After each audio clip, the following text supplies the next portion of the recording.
श्री परमात्मने नमः। यथार्थ गीता श्रीमद्भगवद गीता अथ अष्टादशो अध्याय। ये गीता का अंतिम अध्याय है, जिसके पूर्वार्ध में योगेश्वर श्री कृष्ण द्वारा प्रस्तुत अनेक प्रश्नों का समाधान है तथा उत्तरार्ध गीता का उपसंहार है कि गीता से लाभ क्या है।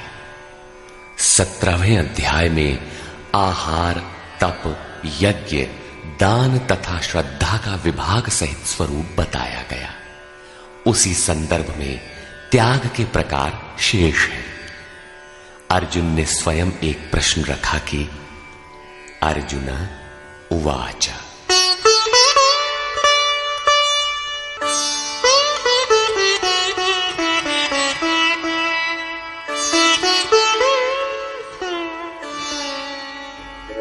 सन्न्यासस्य महाबाहो तत्त्वमिच्छामि वेदितुम् त्यागस्य च ऋषिकेश पृथक् केशिनिषूदन। अर्जुन बोला, हे महाबाहो, हे हृदय के सर्वस्व, हे केशिनिषूदन, मैं सन्यास और त्याग के यथार्थ स्वरूप को पृथक पृथक जानना चाहता हूं। पूर्ण त्याग सन्यास है, जहां संकल्प और संस्कारों का भी समापन है, और इससे पहले साधना की पूर्ति के लिए उत्तरोत्तर आसक्ति का त्याग ही त्याग है। यहां दो प्रश्न हैं कि सन्यास के तत्व को जानना चाहता हूं और दूसरा है कि त्याग के तत्व को जानना चाहता हूं।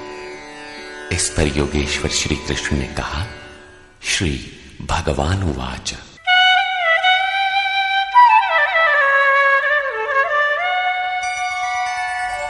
काम्यानां कर्मणां न्यासं सन्न्यासं कवयो विदुः सर्वकर्मफलत्यागम् प्राहुस्त्यागं विचक्षणाः। अर्जुन, कितने ही पंडित जन काम्य कर्मों के त्याग को सन्यास कहते हैं और कितने ही विचार कुशल पुरुष संपूर्ण कर्म फलों के त्याग को त्याग कहते हैं। त्याज्यं दोषवदित्येके कर्म प्राहुर्मनीषिणः यज्ञदानतपः कर्म न त्याज्यमिति चापरे।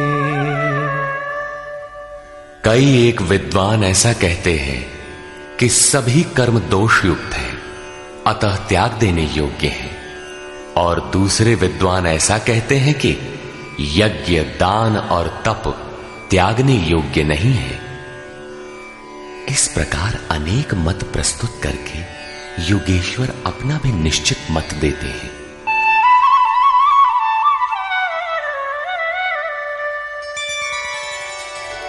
निश्चयं शृणु मे तत्र त्यागे भरतसत्तम त्यागो हि पुरुषो व्याघ्र त्रिविधः संप्रकीर्तितः।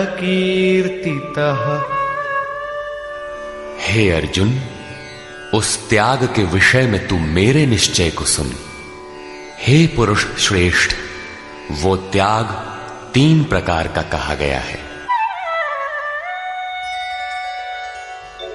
यज्ञदान तपः कर्म न त्याज्यं कार्यमेव तत् यज्ञो दानं तपश्चैव पावनानि मनीषिणाम्। यज्ञ, दान और तप ये 3 प्रकार के कर्म त्यागने योग्य नहीं हैं। इन्हें तो करना ही चाहिए, क्योंकि यज्ञ, दान और तप तीनों ही पुरुषों को पवित्र करने वाले हैं। श्री कृष्ण ने 4 प्रचलित मतों का उल्लेख किया। पहला, काम्य कर्मों का त्याग। दूसरा, संपूर्ण कर्म फलों का त्याग। तीसरा, दोष युक्त होने के कारण सभी कर्मों का त्याग। और चौथा मत था, यज्ञ, दान और तप त्यागने योग्य नहीं है। उनमें से एक मत से अपनी सहमति प्रकट करते हुए कहा कि अर्जुन, मेरा भी यह निश्चित किया हुआ मत है कि यज्ञ, दान और तप रूप क्रिया त्यागने योग्य नहीं है। इससे सिद्ध है कि कृष्ण काल में भी कई मत प्रचलित थे, जिनमें एक यथार्थ था। उस काल में भी कई मत थे, आज भी है। महापुरुष जब दुनिया में आता है तो कई मतांतरों में से कल्याणकारी मत को निकालकर सामने खड़ा कर देता है। प्रत्येक महापुरुष ने यही किया है। श्री कृष्ण ने भी यही किया। उन्होंने कोई नया मार्ग नहीं बताया, बल्कि प्रचलित कई मतों के बीच सत्य को समर्थन देकर उसे स्पष्ट कर दिया।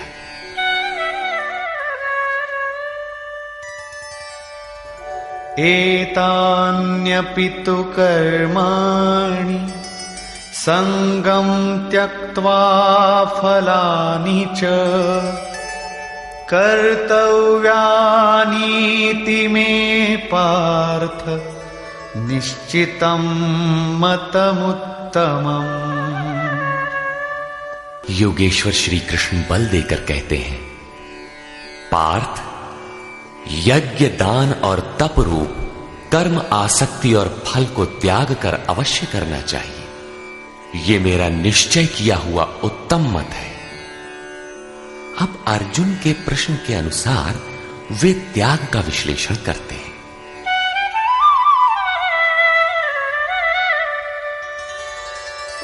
नियतस्य तु सन्न्यासः कर्मणो नोपपद्यते मोहात्तस्य परित्यागस्तामसः परिकीर्तितः। हे अर्जुन, नियत कर्म। श्री कृष्ण के शब्दों में नियत कर्म एक ही है, यज्ञ की प्रक्रिया। इस नियत शब्द को 8-10 बार योगेश्वर ने कहा। इस पर बार बार बल दिया कि कहीं साधक भटक कर दूसरा न करने लगे। इस शास्त्र विधि से निर्धारित कर्म का त्याग करना उचित नहीं। मोह से उसका त्याग करना तामस त्याग कहा गया है। सांसारिक विषय वस्तुओं की आसक्ति में फंसकर कार्यम कर्म अर्थात नियत कर्म एक दूसरे के पूरक हैं। इनका त्याग तामसी है। ऐसा पुरुष अधः गच्छति, कीट पतंग पर्यंत अधम योनियों में जाता है, क्योंकि उसने भजन की प्रवृत्तियों का त्याग कर दिया। अब राजस त्याग के विषय में बताते हैं। दुःखमित्येव यत्कर्म कायक्लेश भयात् त्यजेत् सकृत्वा राजसं त्यागं नैव त्यागफलं लभेत्। कर्म को दुखमय समझकर शारीरिक क्लेश के भय से उसका त्याग करने वाला व्यक्ति राजस त्याग को करके भी त्याग के फल को प्राप्त नहीं होता। जिससे भजन पार न लगे और काय क्लेश भयात्, इस भय से कर्म को त्याग दे कि शरीर को कष्ट होगा, उस मनुष्य का त्याग राजसी है। उसे त्याग का फल परम शांति नहीं प्राप्त होती। तथा कार्यमित्येव यत्कर्म नियतं क्रियते अर्जुन संगं त्यक्त्वा फलं चैव सत्यागः सात्विको मतः। हे अर्जुन, करना कर्तव्य है ऐसा समझकर जो नियतम शास्त्र विधि से निर्धारित किया हुआ कर्म संग दोष और फल को त्याग कर किया जाता है, वही सात्विक त्याग है। अतः नियत कर्म करें और इसके सिवाय जो कुछ है उसका त्याग कर दें। ये नियत कर्म भी क्या करते ही रहेंगे या कभी इसका भी त्याग होगा? इस पर कहते हैं, अब अंतिम त्याग का रूप देखें।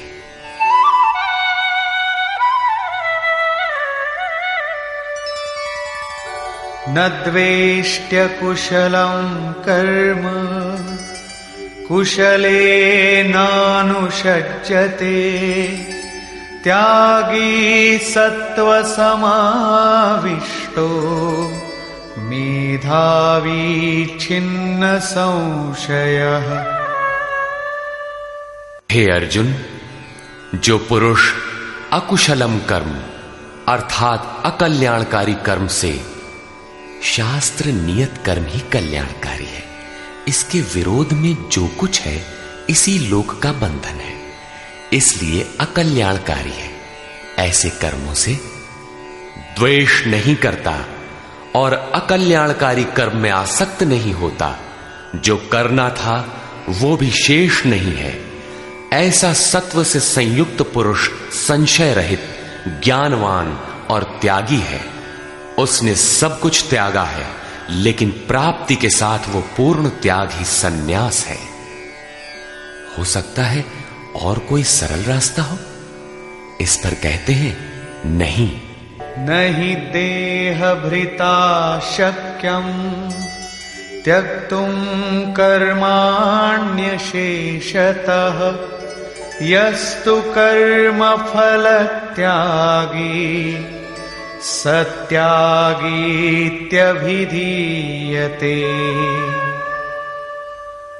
देहधारी पुरुषों के द्वारा अर्थात केवल शरीर ही नहीं जिसे आप देखते हैं, श्री कृष्ण के अनुसार प्रकृति से उत्पन्न सत रज तम तीनों गुण ही इस जीवात्मा को शरीरों में बांधते हैं। जब तक गुण जीवित हैं तब तक वो जीवधारी है। किसी न किसी रूप में शरीर परिवर्तित होता रहेगा, देह के कारण जब तक जीवित है। देहधारी पुरुषों के द्वारा संपूर्णता से सब कर्मों का त्याग संभव नहीं है, इसलिए जो पुरुष कर्म के फल का त्यागी है वही त्यागी है, ऐसा कहा जाता है। अतः जब तक शरीर के कारण जीवित हैं तब तक नियत कर्म करें और उनके फल का त्याग करें। बदले में किसी फल की कामना न करें, वैसे सकामी पुरुषों के कर्मों का फल भी होता है।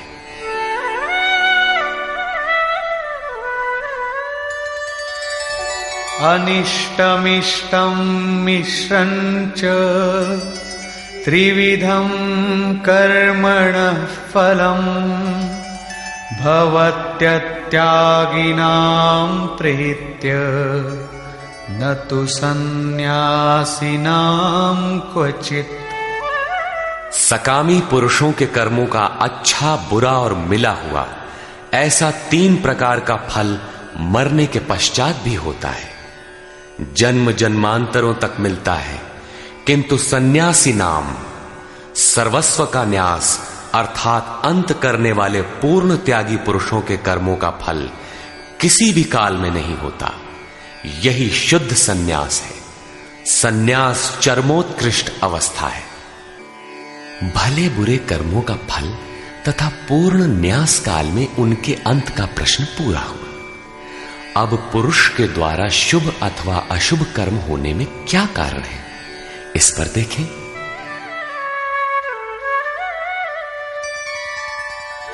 पंचैतानि महाबाहो कारणानि निबोध मे सांख्ये कृतान्ते प्रोक्तानि सिद्धये सर्वकर्मणाम्। हे महाबाहो, संपूर्ण कर्मों की सिद्धि के लिए 5 कारण सांख्य सिद्धांत में कहे गए हैं। उन्हें तू मुझसे भली प्रकार जान।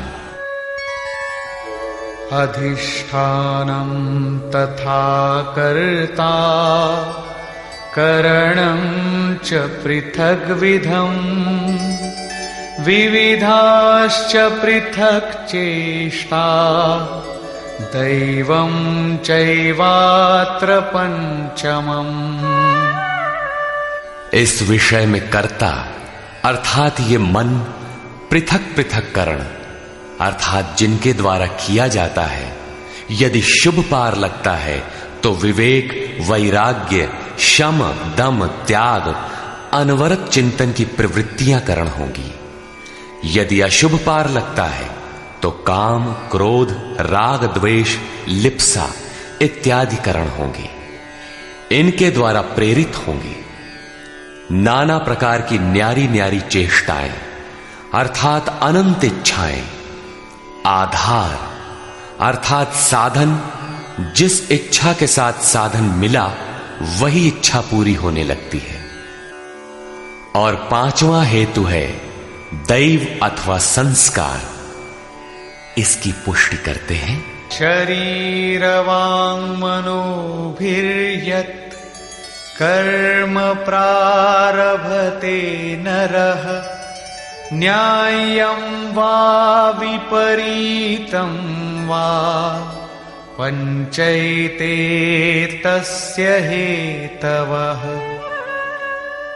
मनुष्य मन, वाणी अथवा शरीर से शास्त्र के अनुसार अथवा विपरीत जो कुछ कर्म आरंभ करता है, उनके ये 5 ही कारण हैं। परंतु ऐसा होने पर भी तत्रैवं सति कर्तारम् आत्मानं केवलं तु यः पश्यत्यकृतबुद्धित्वान् न स पश्यति दुर्मतिः। जो पुरुष अशुद्ध बुद्धि के कारण उस विषय में कैवल्य स्वरूप आत्मा को कर्ता देखता है, वो दुर्बुद्धि यथार्थ नहीं देखता अर्थात भगवान नहीं करते। इस प्रश्न पर योगेश्वर श्री कृष्ण ने दूसरी बार बल दिया। अध्याय 5 में उन्होंने कहा था कि वो प्रभु न करता है, न कराता है, न क्रिया के संयोग को जोड़ता है। तो लोग कहते क्यों हैं? मोह से लोगों की बुद्धि आवृत है, इसलिए जो कुछ भी कह सकते हैं। यहां भी कहते हैं कर्म होने में 5 कारण हैं। उसके बावजूद भी जो कैवल्य स्वरूप परमात्मा को करता देखता है, वो मूढ़ बुद्धि अर्थात दुर्बुद्धि यथार्थ नहीं देखता अर्थात भगवान नहीं करते। जबकि अर्जुन के लिए वे ताल ठोक कर खड़े हो जाते। निमित्त मात्रम भव, कि करता धरता तो मैं हूं, तू निमित्त बनकर खड़ा भर रहे। अंततः वे महापुरुष कहना क्या चाहते हैं? वस्तुतः भगवान और प्रकृति के बीच एक आकर्षण रेखा है। जब तक साधक प्रकृति की सीमा में है, भगवान नहीं करते। बहुत समीप रहकर भी दृष्टा रूप में ही रहते हैं। अनन्य भाव से इष्ट को पकड़ने पर वे हृदय देश से संचालक बन जाते हैं। साधक प्रकृति की आकर्षण सीमा से निकलकर उनके क्षेत्र में आ जाता है। ऐसे अनुरागी के लिए वे ताल ठोंककर सदैव खड़े रहते हैं। केवल उसी के लिए भगवान करते हैं। अतः चिंतन करें। प्रश्न पूरा हुआ। आगे देखें। यस्य नाहं कृतो भावो बुद्धिर्यस्य न लिप्यते हत्वापि स इमान् लोकान् न हन्ति न निबध्यते। जिस पुरुष के अंतःकरण में मैं करता हूं ऐसा भाव नहीं है तथा जिसकी बुद्धि लिपायमान नहीं होती, वो पुरुष इन सब लोकों को मारकर भी वास्तव में न तो मारता है और न बंधता है। लोक संबंधी संस्कारों का विलय ही लोक संहार है। अब उस नियत कर्म की प्रेरणा कैसे होती है, इस पर देखें।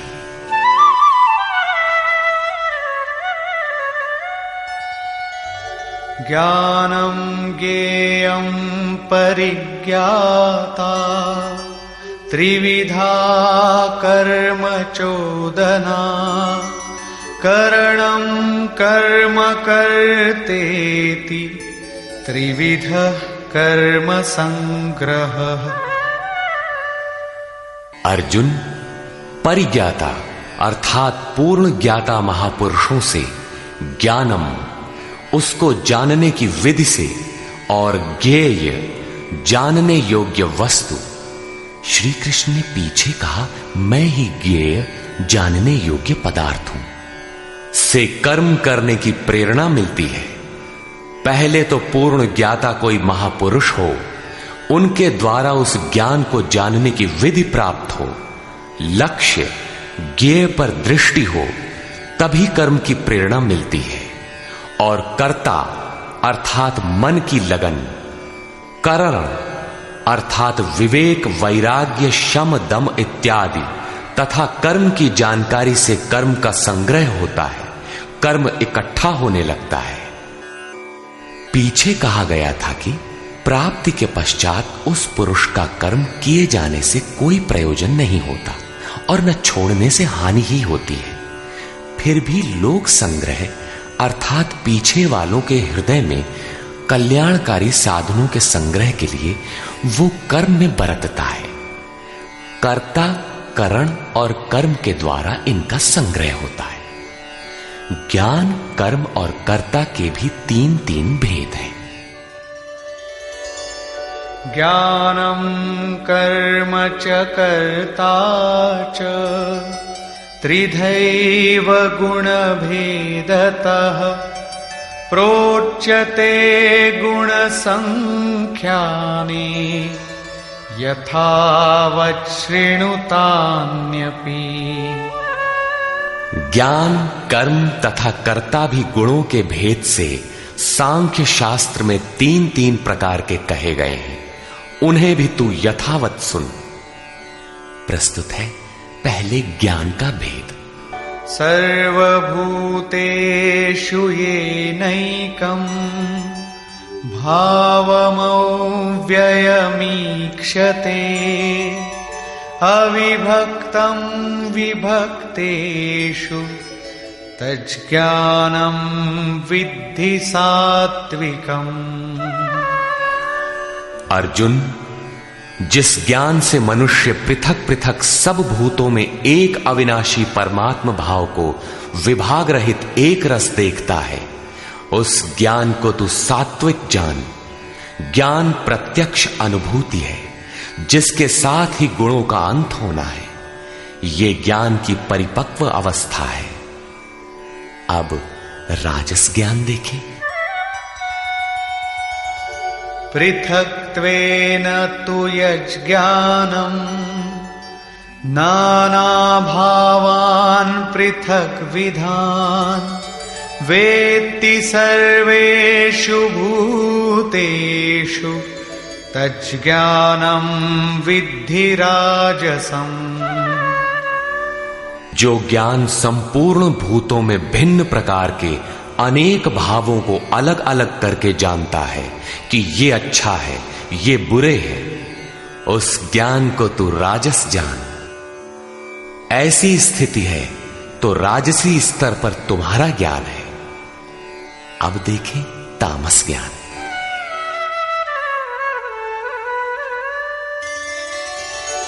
यत्तु कृत्स्नवदेकस्मिन् कार्ये सक्तमहैतुकम्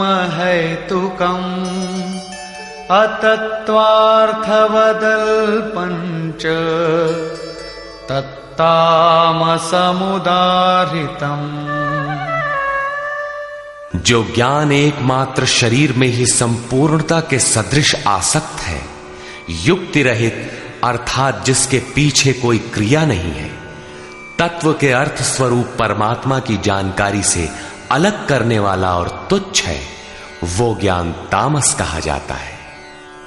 अब प्रस्तुत है कर्म के 3 भेद।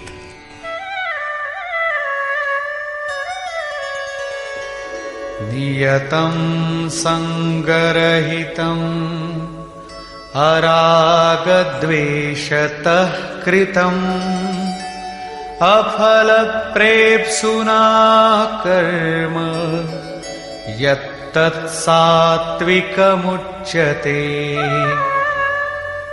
जो कर्म नियतम शास्त्र विधि से निर्धारित है, अन्य नहीं, संग दोष और फल को न चाहने वाले पुरुष द्वारा बिना राग द्वेष के किया जाता है, वो कर्म सात्विक कहा जाता है। नियत कर्म अर्थात आराधना चिंतन है, जो परम में प्रवेश दिलाता है।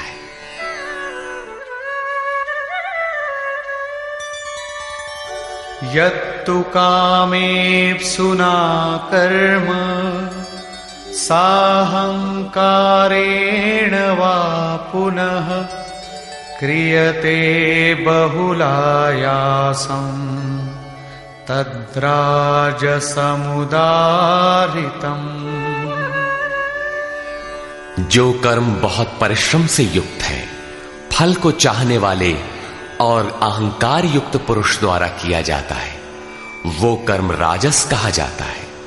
ये पुरुष भी वही नियत कर्म करता है, किंतु अंतर मात्र इतना ही है कि फल की इच्छा और अहंकार से युक्त है, इसलिए उसके द्वारा होने वाले कर्म राजस है।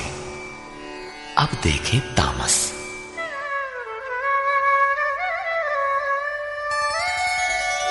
अनुबंधं क्षयं हिंसाम् अनवेक्ष्य च पौरुषं मोहादारभ्यते कर्म यत्तत्तामसमुच्यते। जो कर्म अंततः नष्ट होने वाला है, हिंसा सामर्थ्य को न विचार कर केवल मोहवश आरंभ किया जाता है, वो कर्म तामस कहा है। स्पष्ट है कि ये कर्म शास्त्र का नियत कर्म नहीं है, उसके स्थान पर भ्रांति है। अब देखें कर्ता के लक्षण।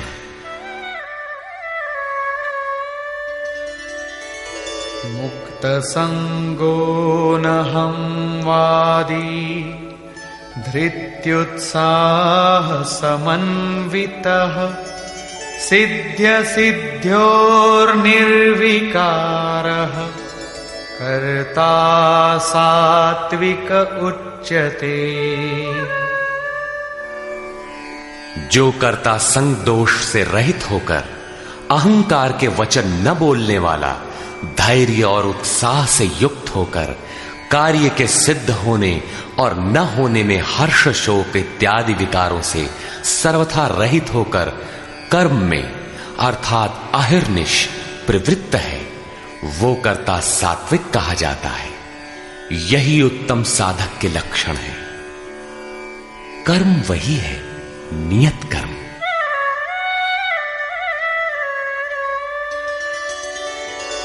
रागी कर्म फल प्रेप्सुः लुब्धो हिंसात्मको शुचिः हर्ष शोकान्वितः कर्ता राजसः परिकीर्तितः।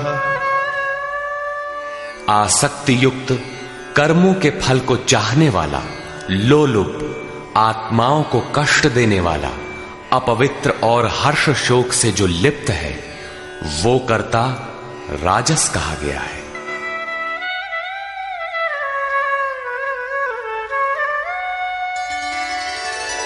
अयुक्तः प्राकृतः स्तब्धः शठो नैष्कृतिकोलसः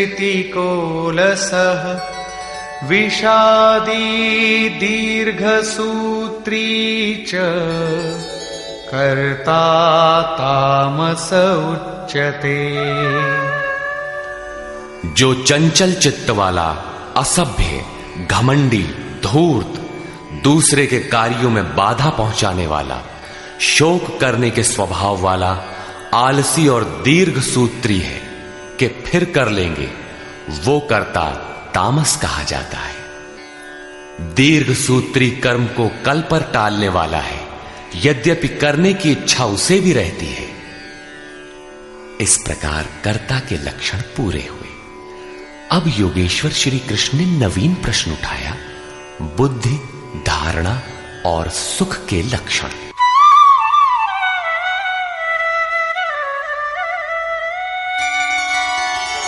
बुद्धेर्भेदं धृतेश्चैव गुणतस्त्रिविधं शृणु प्रोच्यमानमशेषेण पृथक्त्वेन धनंजय। धनंजय, बुद्धि और धारणा शक्ति का भी गुणों के कारण 3 प्रकार का भेद संपूर्णता से विभाग पूर्वक मुझसे सुन।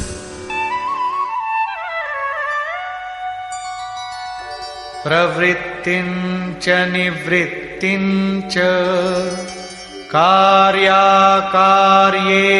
भयाभये बंधं मोक्षं च या वेत्ति बुद्धि सा पार्थ सात्विकी। पार्थ, प्रवृत्ति और निवृत्ति को, कर्तव्य और अकर्तव्य को, भय और अभय को तथा बंधन और मोक्ष को जो बुद्धि यथार्थ जानती है, वो बुद्धि सात्विकी है। अर्थात परमात्म पथ, आवागमन पथ दोनों की भली प्रकार जानकारी सात्विक बुद्धि है। यथा यया धर्ममधर्मं च कार्यं चाकार्यमेव च अयथावत् प्रजानाति बुद्धि सा पार्थ राजसी। पार्थ, जिस बुद्धि द्वारा मनुष्य धर्म और अधर्म को तथा कर्तव्य और अकर्तव्य को भी यथावत नहीं जानता, अधूरा जानता है, वो बुद्धि राजसी है। अब तामसी बुद्धि का स्वरूप देखें।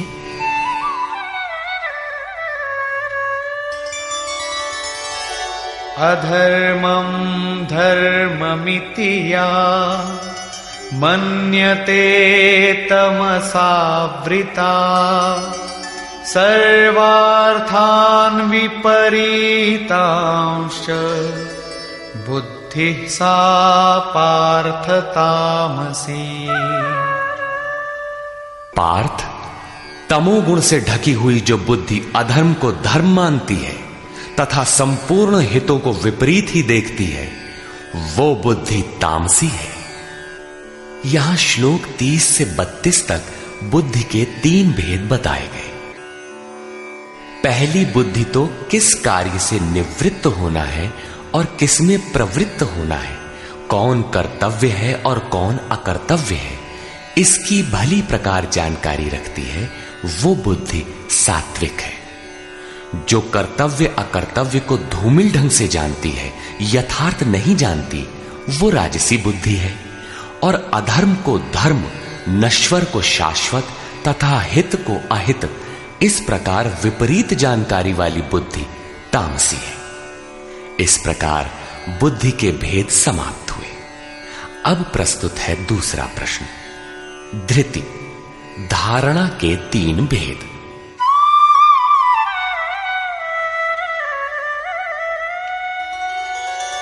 धृत्यायया धारयते मनः प्राणेन्द्रिय क्रिया योगेनाव्यभिचारिण्या धृतिः सा पार्थ सात्विकी। योगेन, यौगिक प्रक्रिया के द्वारा अव्यभिचारिणी, योग चिंतन के अलावा दूसरे किसी स्फुरण का आना व्यभिचार है। चित्त का बहक जाना व्यभिचार है। अतः ऐसी अव्यभिचारिणी धारणा से मनुष्य मन प्राण और इंद्रियों की क्रिया को जो धारण करता है वो धारणा सात्विकी है। अर्थात मन, प्राण और इंद्रियों को इष्ट की दिशा में मोड़ना ही सात्विक धारणा है। तथा यया तु धर्म कामार्थान् धृत्या धारयतेऽर्जुन प्रसंगेन फलाकांक्षी धृतिः सा पार्थ राजसी। हे पार्थ, फल की इच्छा वाला मनुष्य अति आसक्ति से जिस धारणा के द्वारा केवल धर्म, अर्थ और काम को धारण करता है, अर्थात मोक्ष को नहीं, वो धारणा राजसी है। इस धारणा में भी लक्ष्य वही है, केवल कामना करता है, जो कुछ करता है उसके बदले में चाहता है। अब तामसी धारणा के लक्षण देखें।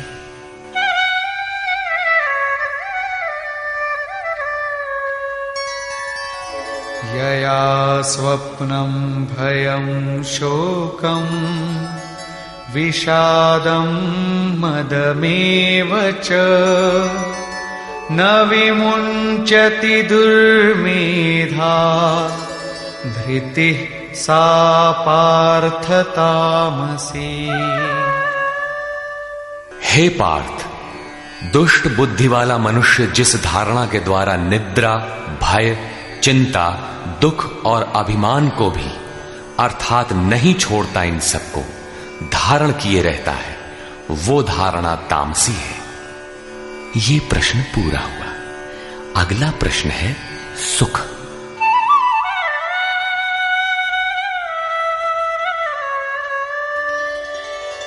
सुखं त्विदानीं त्रिविधम् शृणु मे भरतर्षभ अभ्यासाद्रमते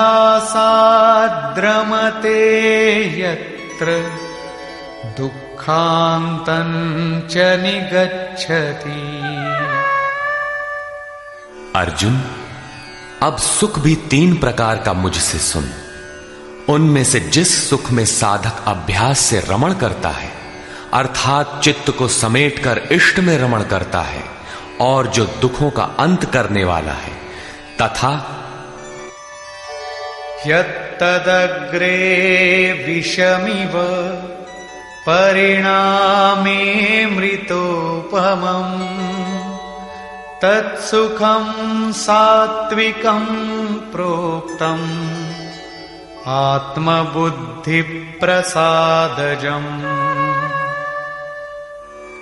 उपर्युक्त सुख साधन के आरंभ काल में ही यद्यपि विष के सदृश लगता है, प्रहलाद को सूली पर चढ़ाया गया, मीरा को विष मिला। कबीर कहते हैं, सुखिया सब संसार है, खाए और सोवे, दुखिया दास कबीर है, जागे और रोवे।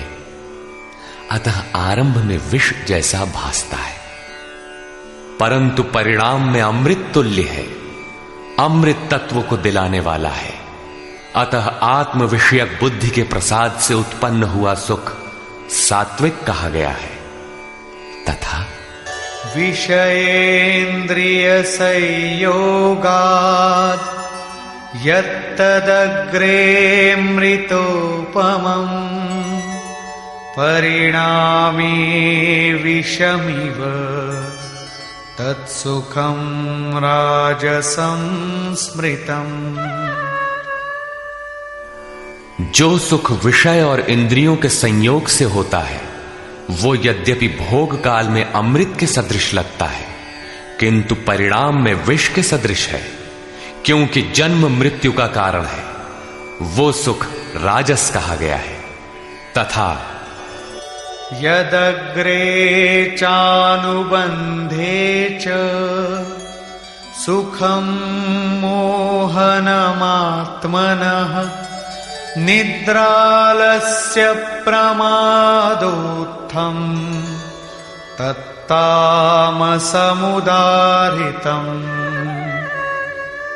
जो सुख भोग काल और परिणाम में भी आत्मा को मोह में डालने वाला है, निद्रा या निशा सर्वभूतानाम, जगत की निशा में अचेत रखने वाला है। आलस्य और व्यर्थ की चेष्टाओं से उत्पन्न वो सुख तामस कहा गया है। अब योगेश्वर श्री कृष्ण गुणों की पहुंच बताते हैं। न तदस्ति पृथिव्यां वा दिवि देवेषु वा पुनः सत्वं प्रकृतिजैर्मुक्तम् यदेभिः स्यात् त्रिभिर्गुणैः। अर्जुन, पृथ्वी में, स्वर्ग में अथवा देवताओं में ऐसा कोई भी प्राणी नहीं जो प्रकृति से उत्पन्न हुए तीनों गुणों से रहित हो, अर्थात ब्रह्मा से लेकर कीट पतंग यावन मात्र जगत क्षणभंगुर मरने जीने वाला है, तीनों गुणों के अंतर्गत है। अर्थात देवता भी तीनों गुणों का विकार है, नश्वर है। यहां वाय देवताओं को योगेश्वर ने चौथी बार लिया। अध्याय 7, 9, 17 तथा यहां 18वें अध्याय में इन सब का एक ही अर्थ है कि देवता तीनों गुणों के अंतर्गत है। जो इन्हें भजता है नश्वर की पूजा करता है। भागवत में भी श्री ऋषभ देव जी के 9 योगीश्वर पुत्रों का प्रसिद्ध आख्यान है, जिसमें उपदेश देते हुए कहते हैं कि स्त्री पुरुष में प्रेम के लिए शंकर पार्वती की, आरोग्य के लिए अश्विनी कुमारों की, विजय के लिए इंद्र की तथा धन के लिए कुबेर की पूजा करें। इसी तरह विविध कामनाएं बताकर अंत में निर्णय देते हैं कि संपूर्ण कामनाओं की पूर्ति और मोक्ष के लिए तो एकमात्र नारायण की ही पूजा करनी चाहिए। तुलसी मूलहि सींचिए, फूलई फलई अघाई। अस्तु सर्वव्यापक प्रभु का स्मरण करें, जिसकी पूर्ति के लिए सद्गुरु की शरण, निष्कपट भाव से प्रश्न और सेवा एकमात्र उपाय है।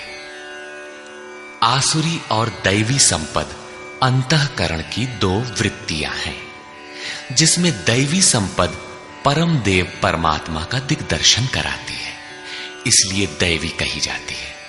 किंतु ये भी तीनों गुणों के ही अंतर्गत है। गुण शांत होने के पश्चात इनकी भी शांति हो जाती है। तत्पश्चात उस आत्म तृप्त योगी के लिए कोई भी कर्तव्य शेष नहीं रह जाता।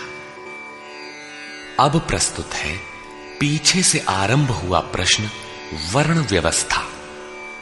वर्ण जन्म प्रधान है अथवा कर्मों से पाई जाने वाली अंतःकरण की योग्यता का नाम है। इस पर देखें। ब्राह्मण क्षत्रिय विशाम शूद्राणां च परन्तप कर्माणि प्रविभक्तानि स्वभाव प्रभवैर्गुणैः। हे परंतप, ब्राह्मण, क्षत्रिय, वैश्य और शूद्रों के कर्म स्वभाव से उत्पन्न गुणों द्वारा विभक्त किए गए हैं। स्वभाव में सात्विक गुण होगा तो आप में निर्मलता होगी, ध्यान समाधि की क्षमता होगी। तामसी गुण होगा तो आलस्य, निद्रा, प्रमाद रहेगा। उसी स्तर से आपसे कर्म भी होगा। जो गुण कार्यरत है वही आपका वर्ण है, स्वरूप है। इस प्रश्न को योगेश्वर श्री कृष्ण ने यहां चौथी बार लिया है।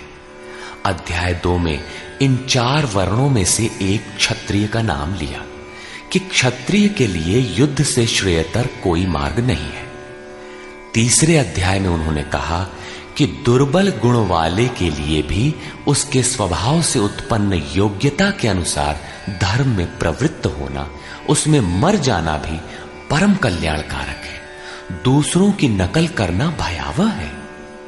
अध्याय 4 में बताया कि 4 वर्णों की सृष्टि मैंने की। तो क्या मनुष्यों को 4 जातियों में बांटा? कहते हैं नहीं, गुण कर्म विभागशः, गुणों के योग्यता से कर्म को 4 सोपानों में बांटा। यहां गुण एक पैमाना है, उसके द्वारा माप कर कर्म करने की क्षमता को 4 भागों में बांटा। श्री कृष्ण के शब्दों में कर्म एकमात्र अव्यक्त पुरुष के प्राप्ति की क्रिया है। ईश्वर प्राप्ति का आचरण आराधना है, जिसकी शुरुआत मात्र एक इष्ट में श्रद्धा से है। चिंतन की विधि विशेष है, जिसे पीछे बता आए हैं। इस यज्ञार्थ कर्म को ही 4 भागों में बांटा। अब कैसे समझें कि हम में कौन से गुण हैं और किस श्रेणी के हैं? इस पर यहां कहते हैं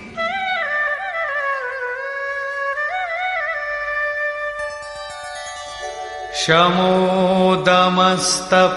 शौचम् क्षान्तिरार्जवमेव च ज्ञानं विज्ञानमास्तिक्यम् ब्रह्म कर्म स्वभावजम्।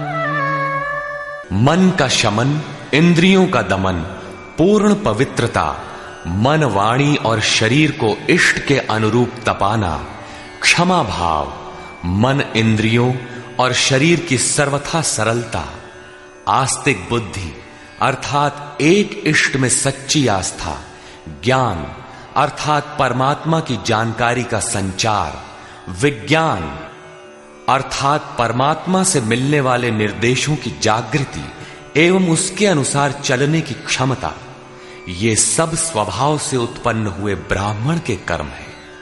अर्थात जब स्वभाव में ये योग्यताएं पाई जाएं, कर्म धारावाही होकर स्वभाव में ढल जाए, तो वो ब्राह्मण श्रेणी का करता है। तथा शौर्यं तेजो धृतिर्दाक्षं युद्धे चाप्यपलायनम् दानमीश्वर भावश्च क्षात्रं कर्म स्वभावजम्।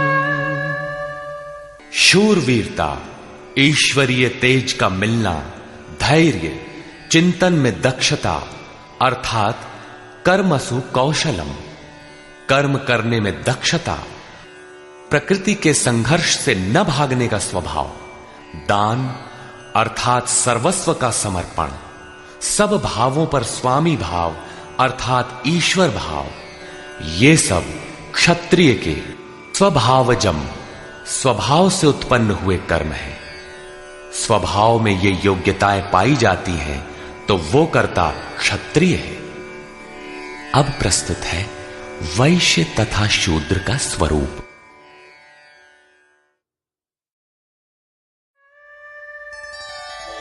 कृषि गौरक्ष्य वाणिज्यम् वैश्यकर्म स्वभावजम् परिचर्यात्मकं कर्म शूद्रस्यापि स्वभावजम्। कृषि, गोरक्षा और व्यवसाय वैश्य के स्वभावजन्य कर्म है। गोपालन ही क्यों, भैंस को मार डालें, बकरी न रखें, ऐसा कुछ नहीं है। सुदूर वैदिक वाडहमय में गो शब्द अंतःकरण एवं इंद्रियों के लिए प्रचलित था। गोरक्षा का अर्थ है इंद्रियों की रक्षा। विवेक, वैराग्य, शम, दम के द्वारा इंद्रियां सुरक्षित होती हैं। काम, क्रोध, लोभ, मोह के द्वारा ये विभक्त हो जाती हैं, क्षीण हो जाती हैं। आत्मिक संपत्ति ही स्थिर संपत्ति है। ये अपना निज धन है, जो एक बार साथ हो जाने पर सदैव साथ देती है। प्रकृति के द्वंद्वों में से उनका शनैः शनैः संग्रह करना व्यवसाय है। विद्याधनम सर्वधन प्रधानम, इसे अर्जित करना वाणिज्य है। खेती? शरीर ही एक क्षेत्र है। इसके अंतराल में बोया हुआ बीज संस्कार रूप में भला बुरा जमता है। अर्जुन, इस निष्काम कर्म में बीज अर्थात आरंभ का नाश नहीं होता। परम तत्व के चिंतन का जो बीज इस क्षेत्र में पड़ा है, उसे सुरक्षित रखते हुए इसमें आने वाले विजातीय विकारों का निराकरण करते जाना खेती है। अपने से उन्नत अवस्था वाले, प्राप्ति वाले गुरुजनों की सेवा करना शूद्र का स्वभावजन्य कर्म है। शूद्र का अर्थ नीच नहीं, अपितु अल्पज्ञ है। निम्न श्रेणी का साधक ही शूद्र है। प्रवेशिका श्रेणी का वो साधक परिचर्या से ही आरंभ करे। स्वभाव परिवर्तनशील है। स्वभाव के परिवर्तन के साथ वर्ण परिवर्तन हो जाता है। वस्तुतः ये वर्ण अति उत्तम, उत्तम, मध्यम और निकृष्ट 4 अवस्थाएं हैं। कर्म पथ पर चलने वाले साधकों की ऊंची नीची 4 सीढ़ियां हैं, क्योंकि कर्म एक ही है, नियत कर्म। श्री कृष्ण कहते हैं कि परम सिद्धि की प्राप्ति का यही एक रास्ता है कि स्वभाव में जैसी योग्यता है वहीं से लगे। इसको देखें।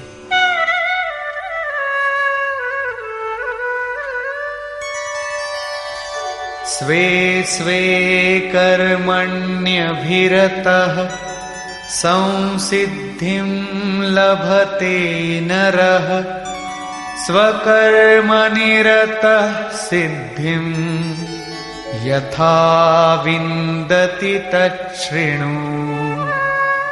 अपने अपने स्वभाव में पाई जाने वाली योग्यता के अनुसार कर्म में लगा हुआ मनुष्य संसिद्धिम, भगवत प्राप्ति रूपी परम सिद्धि को प्राप्त होता है।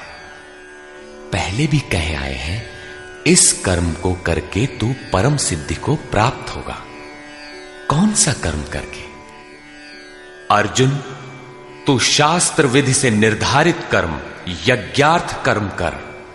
अब स्वकर्म करने की क्षमता के अनुसार कर्म में लगा हुआ मनुष्य परम सिद्धि को किस प्रकार प्राप्त होता है, वो विधि तुम मुझसे सुन। ध्यान दे। यतः प्रवृत्तिर्भूतानां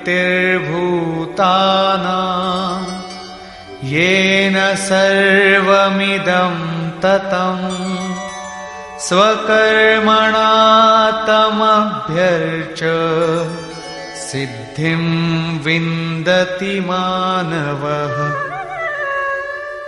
जिस परमात्मा से सब भूतों की उत्पत्ति हुई, जिससे ये संपूर्ण जगत व्याप्त है, उस परमेश्वर को स्वकर्मणा, अपने स्वभाव से उत्पन्न हुए कर्म के द्वारा अर्चन कर परम सिद्धि को प्राप्त होता है।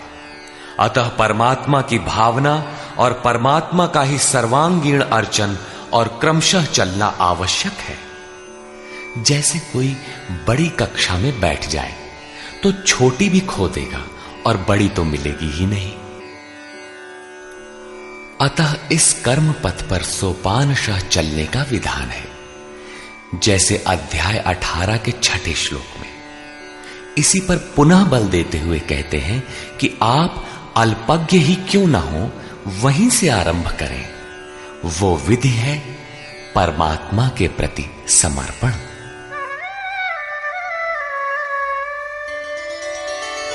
श्रेयान् स्वधर्मो विगुणः परधर्मात् स्वनुष्ठितात् स्वभावनियतं कर्म कुर्वन्नाप्नोति किल्बिषम्।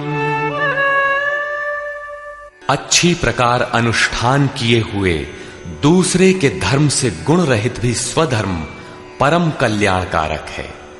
स्वभाव नियतम, स्वभाव से निर्धारित किया हुआ कर्म करता हुआ मनुष्य पाप अर्थात आवागमन को प्राप्त नहीं होता। प्रायः साधकों को उच्चाटन होने लगता है कि हम सेवा करते ही रहेंगे, वे तो ध्यानस्थ हैं, अच्छे गुणों के कारण उनका सम्मान है। तुरंत वे नकल करने लगते हैं। श्री कृष्ण के अनुसार नकल या ईर्ष्या से कुछ मिलेगा नहीं। अपने स्वभाव से कर्म करने की क्षमता के अनुसार कर्म करके ही कोई परम सिद्धि पाता है, छोड़कर नहीं।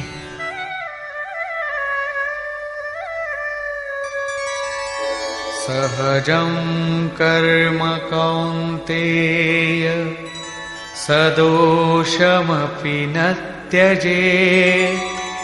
सर्वारम्भा हि दोषेण धूमेनाग्निरिवावृताः। कौन्तेय, दोष युक्त अल्पज्ञ अवस्था वाला है तो सिद्ध है कि अभी दोषों का बाहुल्य है। ऐसा दोष युक्त भी सहजम कर्म, स्वभाव से उत्पन्न सहज कर्म को नहीं त्यागना चाहिए, क्योंकि धुएं से अग्नि के सदृश सभी कर्म किसी न किसी दोष से आवृत्त हैं। ब्राह्मण श्रेणी ही सही, कर्म तो करना पड़ रहा है। स्थिति नहीं मिली तब तक दोष विद्यमान है, प्रकृति का आवरण विद्यमान है। दोषों का अंत वहां होगा जहां ब्राह्मण श्रेणी का कर्म भी ब्रह्म में प्रवेश के साथ विलय हो जाता है। उस प्राप्ति वाले का लक्षण क्या है जहां कर्मों से प्रयोजन नहीं रह जाता?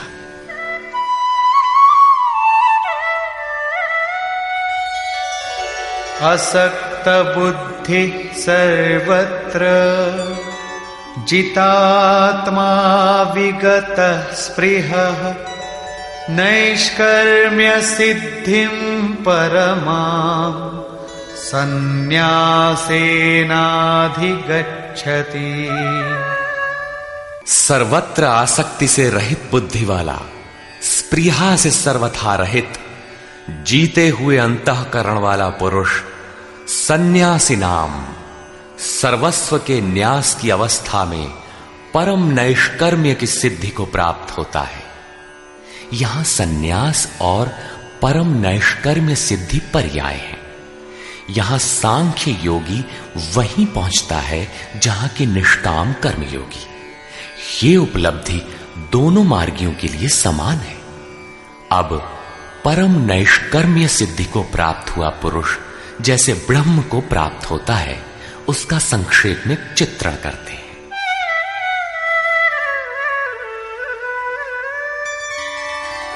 सिद्धिं प्राप्तो यथा ब्रह्म तथाप्नोति निबोध मे।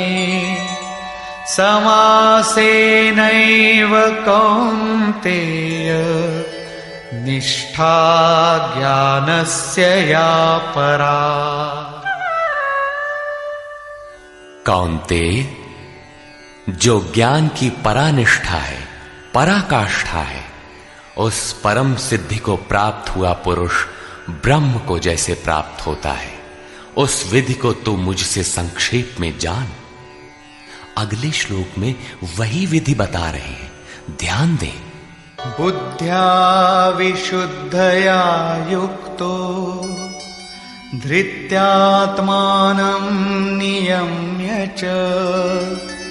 शब्दादीन् विषयांस् त्यक्त्वा रागद्वेषौ व्युदस्य च।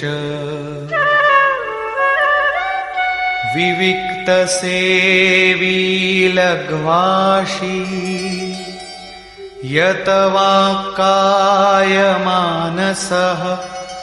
ध्यानयोगपरो नित्यम् वैराग्यं समुपाश्रितः।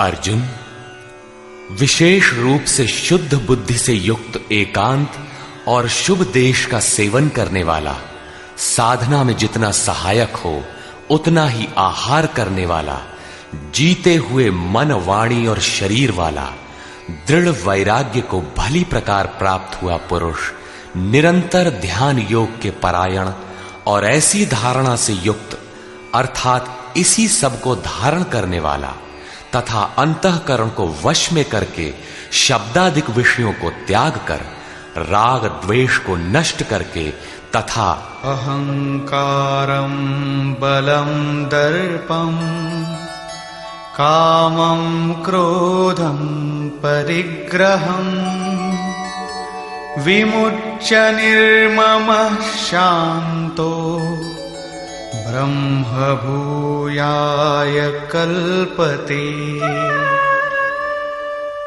अहंकार, बल, घमंड, काम, क्रोध, बाह्य वस्तुओं और आंतरिक चिंतनों का त्याग कर ममता रहित शांत अंतःकरण हुआ पुरुष पर ब्रह्म के साथ एक ही भाव होने के लिए योग्य होता है। आगे देखें।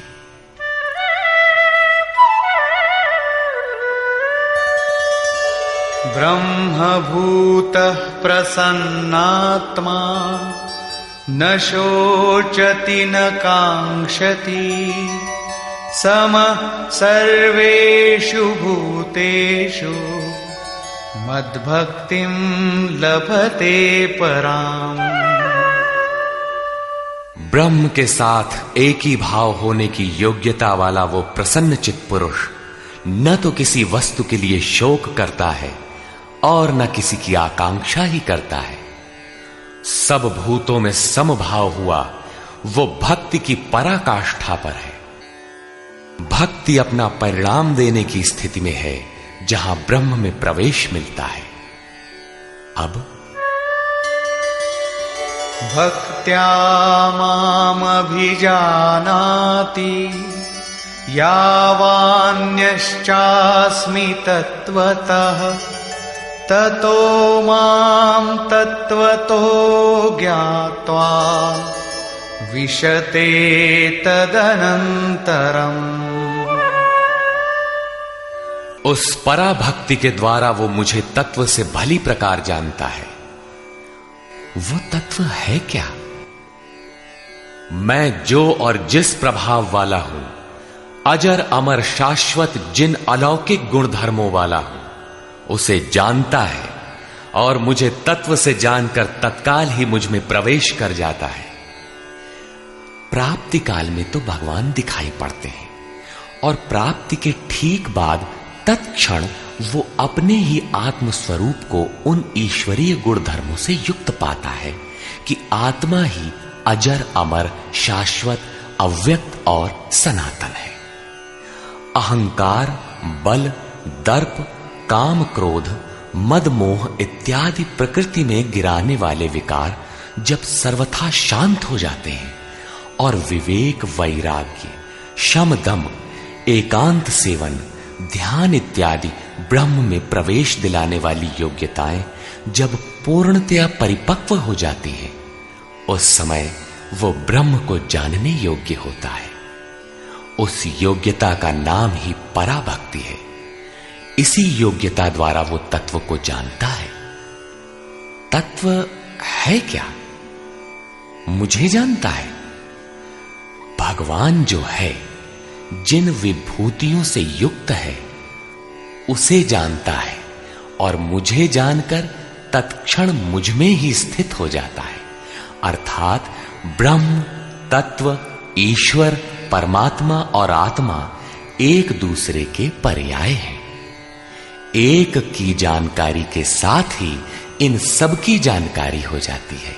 यही परम सिद्धि, परम गति, परम धाम भी है। अतः गीता का दृढ़ निश्चय है कि सन्यास और निष्काम कर्मयोग दोनों ही परिस्थितियों में परम नैष्कर्म्य सिद्धि को पाने के लिए नियत कर्म अर्थात चिंतन अनिवार्य है। अब तक तो सन्यासी के लिए भजन चिंतन पर बल दिया और अब समर्पण कहकर उसी वार्ता को निष्काम कर्मयोगी के लिए भी कहते हैं। सर्वकर्माण्यपि सदा कुर्वाणो मद्व्यपाश्रयः मत्प्रसादादवाप्नोति शाश्वतं पदमव्ययम्। मुझ पर विशेष रूप से आश्रित हुआ पुरुष संपूर्ण कर्मों को सदा करता हुआ लेश मात्र भी त्रुटि न रख कर करता हुआ मेरे कृपा प्रसाद से शाश्वत अविनाशी परम पद को प्राप्त होता है। कर्म वही है, नियत कर्म, यज्ञ की प्रक्रिया। पूर्ण योगेश्वर सद्गुरु के आश्रित साधक उनके कृपा प्रसाद से शीघ्र पा जाता है, अतः उसे पाने के लिए समर्पण आवश्यक है। चेतसा सर्वकर्माणि मयि सन्न्यस्य मत्परः बुद्धियोगमुपाश्रित्य मच्चित्तः सततं भव। अतः अर्जुन, संपूर्ण कर्मों को अर्थात जितना कुछ तुझसे बन पड़ता है मन से मुझे अर्पित करके, अपने भरोसे नहीं बल्कि मुझे समर्पण करके मेरे परायण हुआ बुद्धि योग अर्थात योग की बुद्धि का अवलंबन करके निरंतर मुझ में चित्त को लगा। योग एक ही है जो सर्वथा दुखों का अंत करने वाला और परम तत्व परमात्मा में प्रवेश दिलाने वाला है। उसकी क्रिया भी एक ही है, यज्ञ की प्रक्रिया जो मन तथा इंद्रियों के संयम, श्वास प्रश्वास तथा ध्यान इत्यादि पर निर्भर है, जिसका परिणाम भी एक ही है, यान्ति ब्रह्म सनातनम। इसी पर आगे कहते हैं,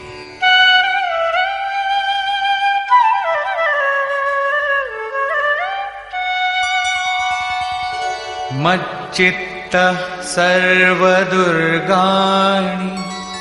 मत्प्रसादात् तरिष्यसि अथ चेत्त्वमहङ्कारात् न श्रोष्यसि विनङ्क्ष्यसि। इस प्रकार मुझ में निरंतर चित्त को लगाने वाला होकर तू मेरी कृपा से मन और इंद्रियों के संपूर्ण दुर्गों को अनायास ही तर जाएगा। इंद्रिन द्वार झरोखा नाना, तह तह सुर बैठे करी थाना।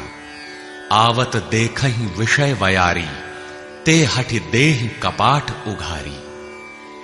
ये ही दुर्जय दुर्ग है, मेरी कृपा से तू इन बाधाओं का अतिक्रमण कर जाएगा, किंतु अहंकारवश यदि तू मेरे वचनों को नहीं सुनेगा तो विनष्ट हो जाएगा, परमार्थ से च्युत हो जाएगा। पुनः इसी पर बल देते हैं, यदहंकारमाश्रित्य न योत्स्य इति मन्यसे मिथ्यैष व्यवसायस्ते प्रकृतिस्त्वां नियोक्ष्यति। जो तू अहंकार का आश्रय लेकर ऐसा मानता है कि युद्ध नहीं करूंगा, तो ये तेरा निश्चय मिथ्या है, क्योंकि तेरा स्वभाव तुझे बलात् युद्ध में लगा देगा। स्वभावजेन कौन्तेय निबद्ध स्वेन कर्मणा कर्तुं नेच्छसि यन्मोहात् करिष्यस्य वशोऽपि तत्। कौन्तेय, मोहवश तू जिस कर्म को नहीं करना चाहता उसको भी अपने स्वभाव से उत्पन्न हुए कर्म से बंधा हुआ परवश होकर करेगा। प्रकृति के संघर्ष से न भागने का तुम्हारा क्षत्रिय श्रेणी का स्वभाव तुम्हें बरबस कर्म में लगाएगा। प्रश्न पूरा हुआ। अब वो ईश्वर रहता कहां है, इस पर कहते हैं, ईश्वरः सर्वभूतानां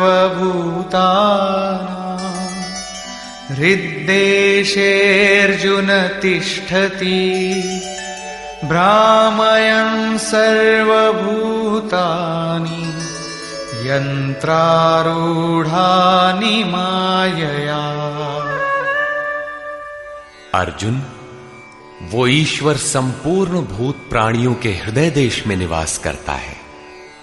इतना समीप है तो लोग जानते क्यों नहीं?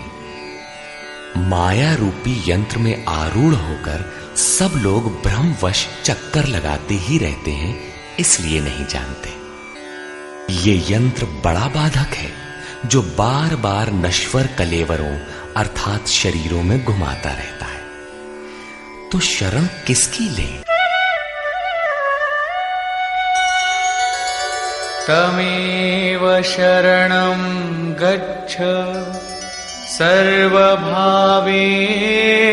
भारत, तत्प्रसादात् परां शान्तिं स्थानं प्राप्स्यसि शाश्वतम्।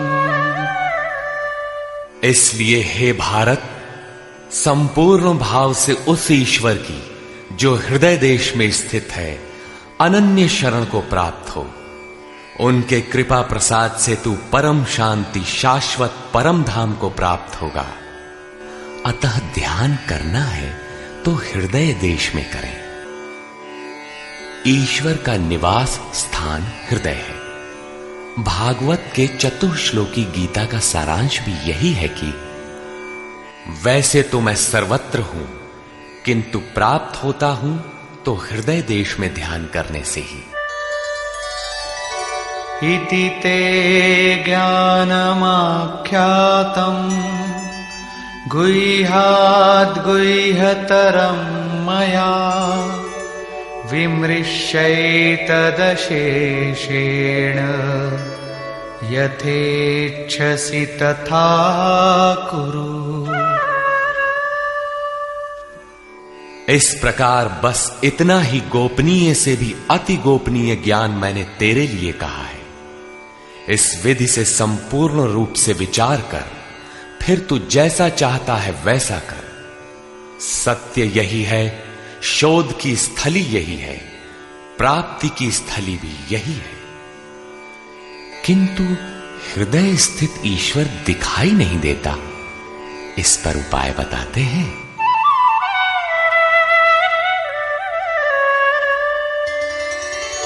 सर्वगुह्यतमं भूयः शृणु मे परमं वचः, इष्टोऽसि मे दृढमिति ततो वक्ष्यामि ते हितम्। अर्जुन, संपूर्ण गोपनीय से भी अति गोपनीय मेरे रहस्य युक्त वचन को तू फिर भी सुन। कहा है किंतु फिर सुन। साधक के लिए इष्ट सदैव खड़े रहते हैं। क्योंकि तू मेरा अतिशय प्रिय है, इसलिए ये परम हितकारक वचन मैं तेरे लिए फिर भी कहूंगा। वो है क्या?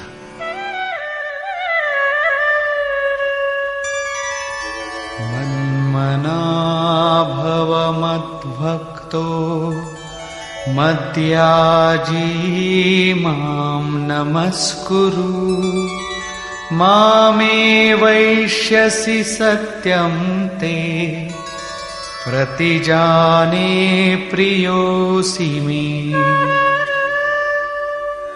अर्जुन, तू मेरे में ही अनन्य मन वाला हो, मेरा अनन्य भक्त हो, मेरे प्रति श्रद्धा से पूर्ण हो, मेरे समर्पण में अश्रुपात होने लगे।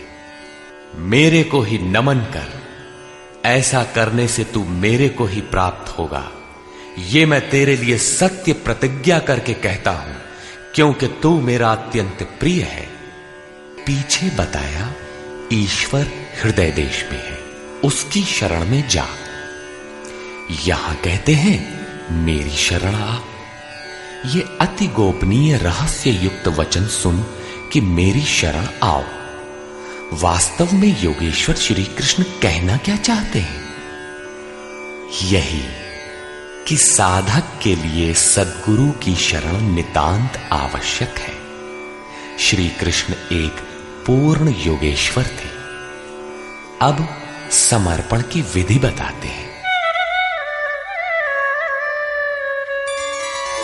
सर्वधर्मान् परित्यज्य मामेकं शरणं व्रज अहं त्वा सर्वपापेभ्यो मोक्षयिष्यामि मा शुचः।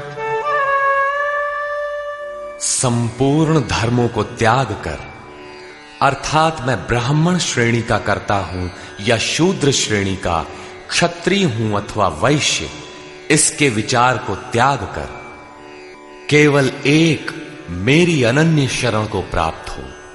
मैं तुझे संपूर्ण पापों से मुक्त करा दूंगा। तू शोक मत कर। इन सब ब्राह्मण क्षत्रिय इत्यादि वर्णों का विचार न कर कि इस कर्म पथ में किस स्तर का हूं। जो अनन्य भाव से शरण हो जाता है, सिवाय इष्ट के अन्य किसी को नहीं देखता, उसके क्रमशः वर्ण परिवर्तन, उत्थान तथा पूर्ण पापों से निवृत्ति अर्थात मोक्ष की जिम्मेदारी वो इष्ट सद्गुरु स्वयं अपने हाथों में ले लेते हैं। प्रत्येक महापुरुष ने यही कहा। शास्त्र जब लिखने में आ जाता है तो लगता है कि यह सबके लिए है, किंतु है वस्तुतः श्रद्धावान के लिए ही। अर्जुन अधिकारी था, अतः उसे बल देकर कहा। अब योगेश्वर स्वयं निर्णय देते हैं कि इसके अधिकारी कौन है। इदन्ते न तपस्काय न भक्ताय कदाचन न चाशुश्रूषवे वाच्यं न च मां योऽभ्यसूयति।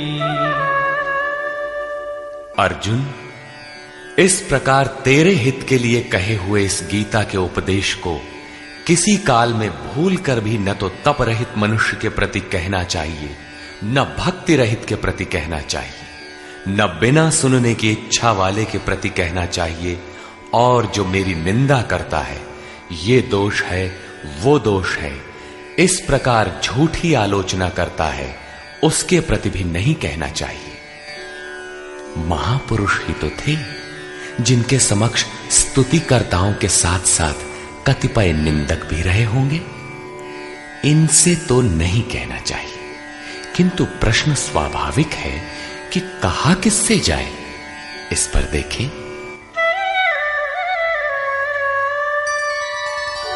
यैमं परमं गुह्यं मद्भक्तेष्वभिधास्यति भक्तिं मयि परां कृत्वा मामे वैष्यत्य संशयः। जो मनुष्य मुझ में परम प्रेम करके इस परम रहस्य युक्त गीता के उपदेश को मेरे भक्तों में कहेगा, वो निसंदेह मुझे ही प्राप्त होगा। अर्थात वो भक्त मुझे ही प्राप्त होगा जो सुन लेगा, क्योंकि उपदेश को भली प्रकार सुनकर हृदयंगम कर लेगा तो उस पर चलेगा तथा पार पा जाएगा। अब उस उपदेशकर्ता के लिए कहते हैं।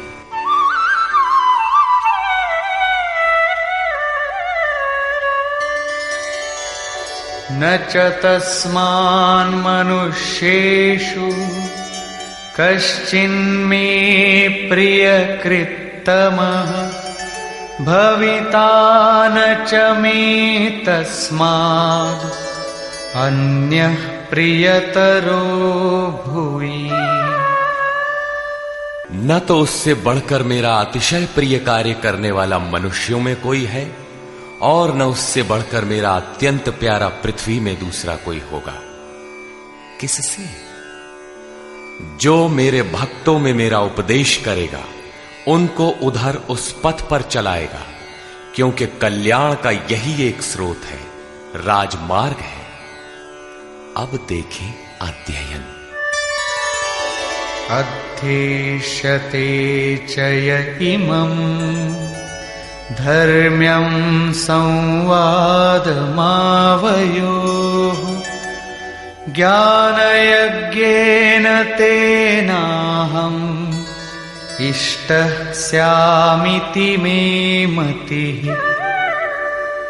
जो पुरुष इस धर्ममय हम दोनों के संवाद को अध्येष्यते भली प्रकार मनन करेगा, उसके द्वारा मैं ज्ञान यज्ञ से पूजित होऊंगा, अर्थात ऐसा यज्ञ जिसका परिणाम ज्ञान है, जिसका स्वरूप पीछे बताया गया है, जिसका तात्पर्य है साक्षात्कार के साथ मिलने वाली जानकारी। ऐसा मेरा निश्चित मत है। श्रद्धावाननसूयश्च शृणुयादपि यो नरः सोऽपि मुक्तः शुभान् लोकान् प्राप्नुयात् पुण्यकर्मणाम्। जो पुरुष श्रद्धा से युक्त और ईर्ष्या रहित होकर केवल सुनेगा, वो भी पापों से मुक्त हुआ उत्तम कर्म करने वालों के श्रेष्ठ लोकों को प्राप्त होगा। अर्थात करते हुए भी पार न लगे तो सुना भर करें।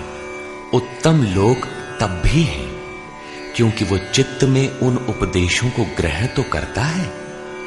यहां 67 से 71 तक 5 श्लोकों में भगवान श्री कृष्ण ने यह बताया कि गीता का उपदेश अनाधिकारियों को नहीं कहना चाहिए, किंतु जो श्रद्धावान हैं उनसे अवश्य कहना चाहिए। जो सुनेगा वो भक्त मुझे प्राप्त होगा, क्योंकि अति गोपनीय कथा को सुनकर पुरुष चलने लगता है।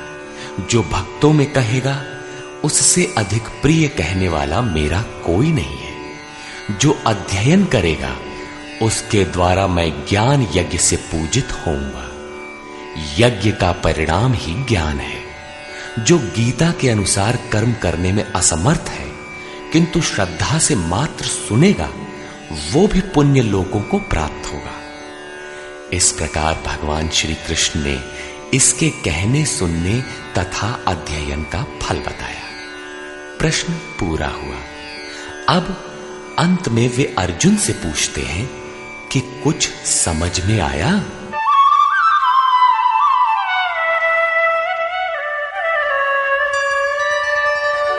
कच्चिदेतच्छ्रितं पार्थ त्वयैकाग्रेण चेतसा कच्चिदज्ञानसम्मोहः प्रनष्टस्ते धनञ्जय।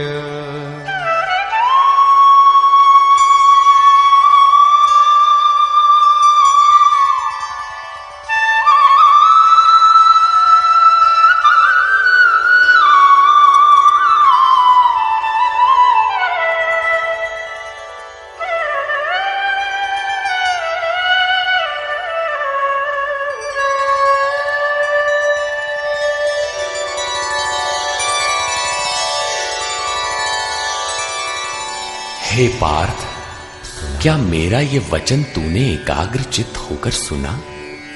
क्या तेरा अज्ञान से उत्पन्न मोह नष्ट हुआ? इस पर अर्जुन बोला, अर्जुना उवाच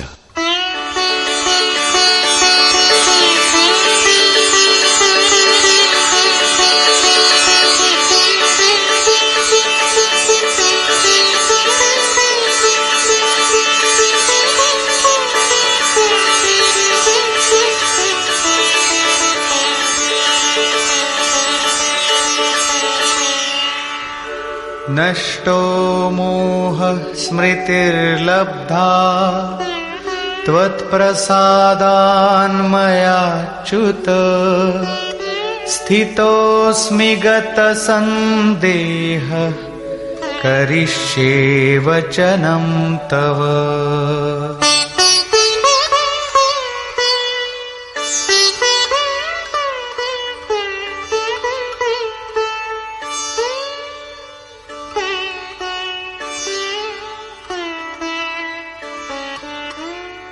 च्युत अर्थात जो सत्य से कभी च्युत नहीं होते।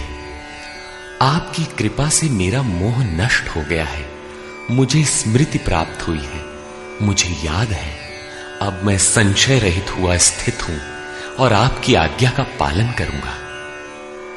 अर्जुन का समाधान हो गया। साथ ही योगेश्वर श्री कृष्ण के श्रीमुख से निःसृत वाणी का उपसंहार हुआ। इस पर संजय बोला, 11वें अध्याय में विराट रूप का दर्शन करा लेने पर योगेश्वर श्री कृष्ण ने कहा था कि अर्जुन, अनन्य भक्ति के द्वारा मैं इस प्रकार देखने को, जैसा तूने देखा है, तत्व से जानने तथा प्रवेश करने को सुलभ हूं। अध्याय 11 के 54वें श्लोक में इस प्रकार दर्शन करने वाले साक्षात मेरे स्वरूप को प्राप्त हो जाते हैं। और यहां भी अर्जुन से पूछते हैं कि क्या तुम्हारा मोह नष्ट हुआ? अर्जुन ने कहा कि मेरा मोह नष्ट हो गया, मैं अपनी स्मृति को प्राप्त हो गया हूं। आप जो कहते हैं वही करूंगा। दर्शन के साथ तो अर्जुन को मुक्त हो जाना चाहिए था। वस्तुतः अर्जुन को तो जो होना था हो गया, किंतु शास्त्र भविष्य में आने वाली पीढ़ी के लिए होता है, उसका उपयोग आप सबके लिए है। संजय उवाच।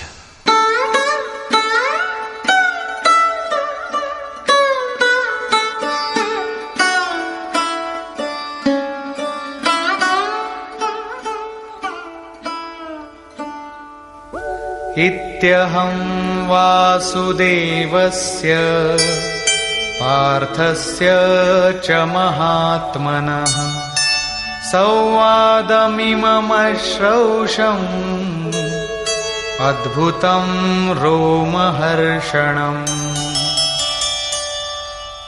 इस प्रकार मैंने वासुदेव और महात्मा अर्जुन, अर्थात अर्जुन एक महात्मा है, योगी है, साधक है, न कि कोई धनुर्धर जो मारने के लिए खड़ा हो। अतः महात्मा अर्जुन के इस विलक्षण और रोमांचकारी संवाद को सुना। आप में सुनने की क्षमता कैसे आई? आगे कहते हैं, व्यासप्रसादात् श्रितवान् एतद्गुह्यमहं परम् योगं योगेश्वरात् कृष्णात् साक्षात् कथयतः स्वयं। श्री व्यास जी की कृपा से, उनकी दी हुई दृष्टि से मैंने इस परम गोपनीय योग को साक्षात कहते हुए स्वयं योगेश्वर श्री कृष्ण से सुना है। संजय श्री कृष्ण को योगेश्वर मानता है। जो स्वयं योगी हो और दूसरों को भी योग प्रदान करने की क्षमता रखता हो, वो योगेश्वर है। राजन् संस्मृत्य संस्मृत्य संवादमिममद्भुतम् केशवार्जुनयोः पुण्यम् हृष्यामि च मुहुर्मुहुः। हे राजन धृतराष्ट्र, केशव और अर्जुन के इस परम कल्याणकारक और अद्भुत संवाद को पुनः स्मरण करके मैं बारंबार हर्षित हो रहा हूं। अतः इस संवाद को सदैव स्मरण करना चाहिए और इसी स्मृति से प्रसन्न रहना चाहिए। अब उनके स्वरूप का स्मरण कर संजय कहते हैं,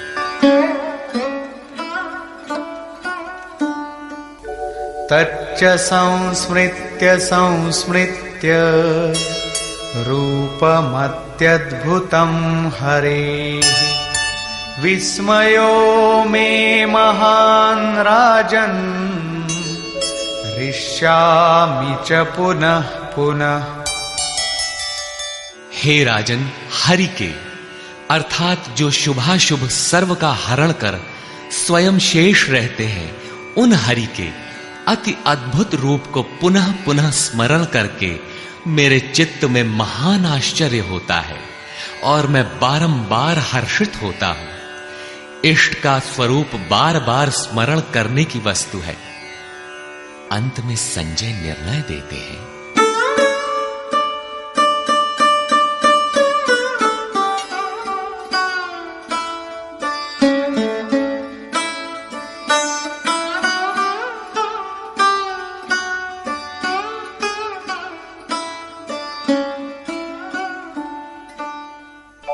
यत्र योगेश्वरः कृष्णो यत्र पार्थो धनुर्धरः तत्र श्रीर्विजयो भूतिः ध्रुवा नीतिर्मतिर्मम। तत्र श्रीर्विजयो भूतिः ध्रुवा नीतिर्मतिर्मम।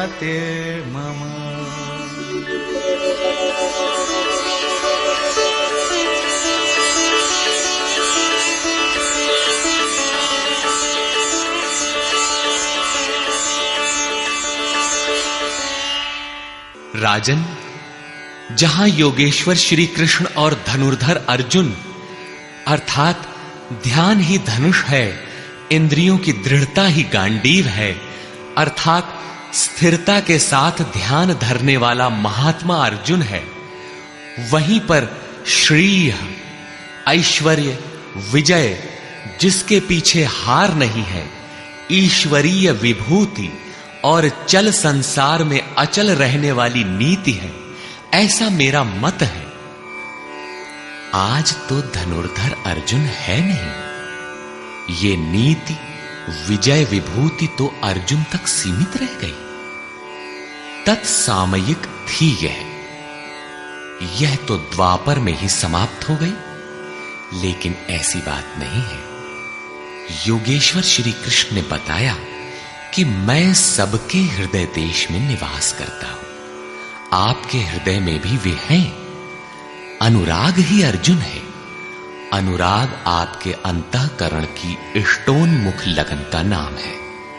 यदि ऐसा अनुराग आप में है तो सदैव वास्तविक विजय है और अचल स्थिति दिलाने वाली नीति भी सदैव रहेगी, न कि कभी थी। जब तक प्राणी रहेंगे परमात्मा का निवास उनके हृदय देश में रहेगा। विकल आत्मा उसे पाने का इच्छुक होगा और उनमें से जिसके भी हृदय में उसे पाने का अनुराग उमड़ेगा वही अर्जुन की श्रेणी वाला होगा, क्योंकि अनुराग ही अर्जुन है। अतः मानव मात्र इसका प्रत्याशी बन सकता है। निष्कर्ष, यह गीता का समापन अध्याय है। आरंभ में ही अर्जुन का प्रश्न है, प्रभु मैं त्याग और सन्यास के भेद और स्वरूप को जानना चाहता हूं। योगेश्वर श्री कृष्ण ने इस पर प्रचलित 4 मतों की चर्चा की। इनमें एक सही भी था। इससे मिलता जुलता ही निर्णय योगेश्वर श्री कृष्ण ने दिया कि यज्ञ, दान और तप किसी काल में त्यागने योग्य नहीं है। ये मनीषियों को भी पवित्र करने वाले हैं। इन तीनों को रखते हुए इनके विरोधी विकारों का त्याग करना ही वास्तविक त्याग है। यह सात्विक त्याग है। फल की इच्छा के साथ त्याग राजस है। मोहवश नियत कर्म का ही त्याग करना तामस त्याग है। और सन्यास त्याग की ही चरमोत्कृष्ट अवस्था है। नियत कर्म और ध्यान जनित सुख सात्विक है। इंद्रियों और विषयों का भोग राजस है और तृप्तिदायक अन्न की उत्पत्ति से रहित दुखद सुख तामस है। मनुष्य मात्र के द्वारा शास्त्र के अनुकूल अथवा प्रतिकूल कार्य होने में 5 कारण हैं। कर्ता अर्थात मन, पृथक पृथक करण अर्थात जिनके द्वारा किया जाता है। शुभ पार लगता है तो विवेक, वैराग्य, शम, दम करण है। अशुभ पार लगता है तो काम, क्रोध, राग, द्वेष इत्यादि करण होंगे। नाना प्रकार की इच्छाएं अर्थात इच्छाएं अनंत हैं, सब पूर्ण नहीं हो सकती। केवल वह इच्छा पूर्ण होती है जिसके साथ आधार मिल जाता है। चौथा कारण है आधार अर्थात साधन। और 5वां हेतु है दैव अर्थात प्रारब्ध या संस्कार। प्रत्येक कार्य के होने में यही 5 कारण हैं। फिर भी जो कैवल्य स्वरूप परमात्मा को कर्ता मानता है वह मूल बुद्धि यथार्थ नहीं जानता। अर्थात भगवान नहीं करते, जबकि पीछे कह आए हैं कि अर्जुन तू निमित्त मात्र होकर खड़ा भर रहे, कर्ता धर्ता तो मैं हूं। अंततः उन महापुरुष का आशय क्या है? वस्तुतः प्रकृति और पुरुष के बीच एक आकर्षण सीमा है। जब तक मनुष्य प्रकृति में बरतता है तब तक माया प्रेरणा करती है, और जब वह इससे ऊपर उठकर इष्ट को समर्पित हो जाता है और वह इष्ट जब हृदय देश से रथी हो जाता है फिर भगवान करते हैं। ऐसे स्तर पर अर्जुन था, संजय भी था, और सबके लिए इस अर्थात कक्षा में पहुंचने का विधान है। अतः यहां भगवान प्रेरणा करते हैं। पूर्ण ज्ञाता महापुरुष, जानने की विधि और ज्ञेय परमात्मा, इन तीनों के संयोग से कर्म की प्रेरणा मिलती है। इसलिए किसी अनुभवी महापुरुष अर्थात सद्गुरु के सानिध्य में समझने का प्रयास करना चाहिए। वर्ण व्यवस्था के प्रश्न को चौथी बार लेते हुए योगेश्वर श्री कृष्ण ने बताया कि इंद्रियों का दमन, मन का शमन, एकाग्रता, शरीर, वाणी और मन को इष्ट के अनुरूप तपाना, ईश्वरीय जानकारी का संचार, ईश्वरीय निर्देशन पर चलने की क्षमता इत्यादि ब्रह्म में प्रवेश दिलाने वाली योग्यताएं ब्राह्मण श्रेणी के कर्म है। शौर्य, पीछे न हटने का स्वभाव, सब भावों पर स्वामी भाव, कर्म में प्रवृत्त होने की दक्षता क्षत्रिय श्रेणी का कर्म है। इंद्रियों का संरक्षण, आत्मिक संपत्ति का संवर्धन इत्यादि वैश्य श्रेणी के कर्म है, और परिचर्या शूद्र श्रेणी का कर्म है। शूद्र का अर्थ है अल्पज्ञ। अल्पज्ञ साधक जो नियत कर्म चिंतन में 2 घंटे बैठकर 10 मिनट भी अपने पक्ष में नहीं पाता। शरीर अवश्य बैठा है, लेकिन जिस मन को टिकना चाहिए वह तो हवा से बातें कर रहा है। ऐसे साधक का कल्याण कैसे हो? उसे अपने से उन्नत अवस्था वालों की अथवा सद्गुरु की सेवा करनी चाहिए। शनैः शनैः उसमें भी संस्कारों का सृजन होगा, वह गति पकड़ लेगा। अतः इस अल्पज्ञ का कर्म सेवा से ही प्रारंभ होगा। कर्म एक ही है, नियत कर्म, चिंतन। उसके कर्ता की 4 श्रेणियां अति उत्तम, उत्तम, मध्यम और निकृष्ट ही ब्राह्मण, क्षत्रिय, वैश्य और शूद्र हैं। मनुष्य को नहीं बल्कि गुणों के माध्यम से कर्म को 4 भागों में बांटा गया। गीतोक्त वर्ण इतने में ही है। तत्व को स्पष्ट करते हुए उन्होंने कहा कि अर्जुन, उस परम सिद्धि की विधि बताऊंगा जो ज्ञान की परानिष्ठा है। विवेक, वैराग्य, शम, दम, धारावाही चिंतन और ध्यान की प्रवृत्ति इत्यादि ब्रह्म में प्रवेश दिला देने वाली सारी योग्यताएं जब परिपक्व हो जाती हैं और काम, क्रोध, मोह, राग, द्वेषादि प्रकृति में घसीट कर रखने वाली प्रवृत्तियां जब पूर्णतः शांत हो जाती हैं, उस समय वह व्यक्ति ब्रह्म को जानने योग्य होता है। उसी योग्यता का नाम पराभक्ति है। पराभक्ति के द्वारा ही वह तत्व को जानता है। तत्व है क्या? तो बताया, मैं जो हूं, जिन विभूतियों से युक्त हूं, उसको जानता है। अर्थात परमात्मा जो है अव्यक्त, शाश्वत, अपरिवर्तनशील, जिन अलौकिक गुण धर्मों वाला है, उसे जानता है, और जानकर वह तत्क्षण मुझ में स्थित हो जाता है। अतः तत्व है परम तत्व, न कि 5 या 25 तत्व। प्राप्ति के साथ आत्मा उसी स्वरूप में स्थित हो जाता है, उन्हीं गुण धर्मों से युक्त हो जाता है। ईश्वर का निवास बताते हुए योगेश्वर श्री कृष्ण ने कहा, अर्जुन, वह ईश्वर संपूर्ण भूतों के हृदय देश में निवास करता है, किंतु माया रूपी यंत्र में आरूढ़ होकर लोग भटक रहे हैं, इसलिए नहीं जानते। अतः अर्जुन, तू हृदय में स्थित उस ईश्वर की शरण जा। इससे भी गोपनीय एक रहस्य और है कि संपूर्ण धर्मों की चिंता छोड़कर तू मेरी शरण में आ, तू मुझे प्राप्त होगा। यह रहस्य अनाधिकारी से नहीं कहना चाहिए, जो भक्त नहीं है उससे नहीं कहना चाहिए, लेकिन जो भक्त है उससे अवश्य कहना चाहिए। उससे दुराव रखें तो उसका कल्याण कैसे होगा?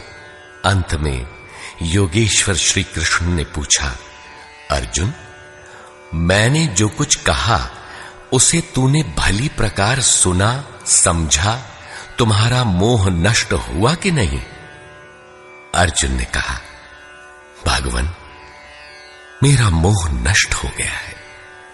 मैं अपनी स्मृति को प्राप्त हो गया हूं। आप जो कुछ कहते हैं वही सत्य है और अब मैं वही करूंगा। संजय, जिसने इन दोनों के संवाद को भली प्रकार सुना है, अपना निर्णय देता है कि श्री कृष्ण महायोगेश्वर और अर्जुन एक महात्मा है। उनका संवाद बारंबार स्मरण कर वह हर्षित हो रहा है, अतः इसका स्मरण करते रहना चाहिए। उन हरि के रूप को याद करके भी वह बारंबार हर्षित होता है, अतः बारंबार स्वरूप का स्मरण करते रहना चाहिए। ध्यान करते रहना चाहिए। जहां योगेश्वर श्री कृष्ण हैं और जहां महात्मा अर्जुन हैं, वहीं श्री है। विजय, विभूति और ध्रुव नीति भी वही है। सृष्टि की नीतियां आज हैं तो कल बदलेंगी। ध्रुव तो एकमात्र परमात्मा है, उसमें प्रवेश दिलाने वाली नीति ध्रुव नीति भी वही है। यदि श्री कृष्ण और अर्जुन को द्वापर कालीन व्यक्ति विशेष मान लिया जाए, तब तो आज न अर्जुन है और न श्री कृष्ण। आपको न विजय मिलनी चाहिए और न विभूति, तब तो गीता आपके लिए व्यर्थ है। लेकिन नहीं, श्री कृष्ण एक योगी थे। अनुराग से पूरित हृदय वाला महात्मा ही अर्जुन है। ये सदैव रहते हैं और रहेंगे। श्री कृष्ण ने अपना परिचय देते हुए कहा कि मैं हूं तो अव्यक्त, लेकिन जिस भाव को प्राप्त हूं वह ईश्वर सबके हृदय देश में निवास करता है। वह सदैव है और रहेगा। सबको उसकी शरण जाना है। शरण जाने वाला ही महात्मा है, अनुरागी है, और अनुराग ही अर्जुन है। इसके लिए किसी स्थित प्रज्ञ महापुरुष की शरण जाना नितांत आवश्यक है, क्योंकि वही इसके प्रेरक हैं। इस अध्याय में सन्यास का स्वरूप स्पष्ट किया गया कि सर्वस्व का न्यास ही सन्यास है। केवल बाना धारण कर लेना सन्यास नहीं है, बल्कि इसके साथ एकांत का सेवन करते हुए नियत कर्म में अपनी शक्ति समझकर अथवा समर्पण के साथ सतत प्रयत्न अपरिहार्य है। प्राप्ति के साथ संपूर्ण कर्मों का त्याग ही सन्यास है, जो मोक्ष का पर्याय है। यही सन्यास की पराकाष्ठा है। अतः ओम तत्सदिति श्रीमद्भगवद गीता सूपनिषत्सु ब्रह्म विद्यायाम योग शास्त्रे श्री कृष्णार्जुन संवादे संन्यास योगो नाम 18 अध्याय। इस प्रकार स्वामी अड़गड़ानंद कृत श्रीमद् भगवद गीता के भाष्य यथार्थ गीता का 18वां अध्याय पूर्ण होता है। हरि ओम तत्सत।